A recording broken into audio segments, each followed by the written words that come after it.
rumah almarhum Muhammad Saleh bin Ibrahim di Ulele yang merupakan pahlawan kemanusiaan yang terjadi musibah tenggelam pada hari Minggu ya, jam setengah 12 ya, karena menyelamatkan 3 anak yang lain yang beliau duga itu sudah lebih dahulu tenggelam.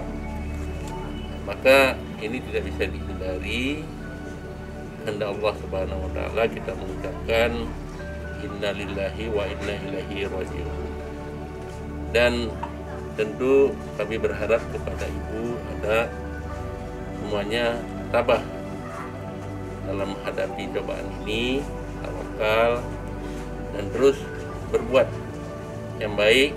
Anak-anak ada 4 dan masih kecil-kecil, ini dijaga dengan baik. Dan tentu bapak yang sudah almarhum ini mudah-mudahan diterima Allah Subhanahu wa taala di sisi yang baik dan mendapatkan surga Jannatul.